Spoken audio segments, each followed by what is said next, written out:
On one of our previous videos, guys, we talked about the all-new Toyota Innova Zenix. It came with both a hybrid and a non-hybrid variant. And it was really welcomed well, especially for those who have a lot of members in their family. That was a really good car. And it goes without saying that it comes with a bit of a high price as well, right? So for those who don't want to commit yet to that very heavy responsibility, or you're just a starting couple, you're a starting family, and you want to enjoy the benefits of the new designs, new features coming from Toyota, well, this all-new Toyota Yaris Cross could be the one for you. That's what we're gonna be talking about today. So just sit back, relax, and enjoy. Here we go!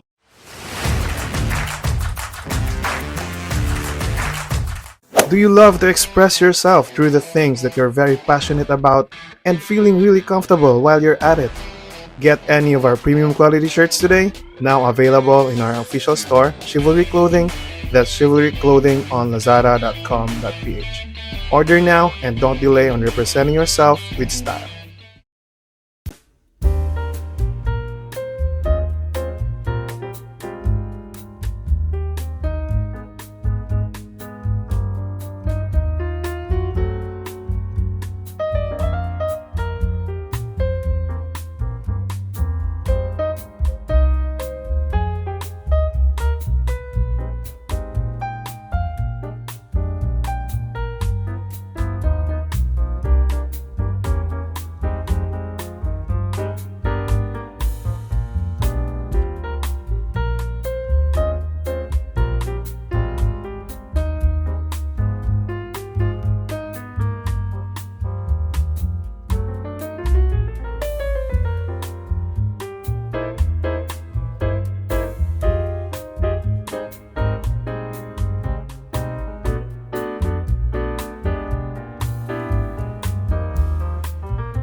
this video, guys. I hope this video has helped you in your car buying decision. What do you think, or how do you feel about this new release from Toyota, guys? Let me know down in the comment section below. If you want to be reminded to stay awesome every day, Project Gentleman shirts available on Lazada, or send us a message on Facebook to order today. Thank you for liking, commenting, sharing. This has been Ronnie with Project Gentleman, reminding you that if you seek God first and make Jesus the king of your life, all these things will be added to you. Thank you so much for watching, and I can't wait to see you in this next video right here.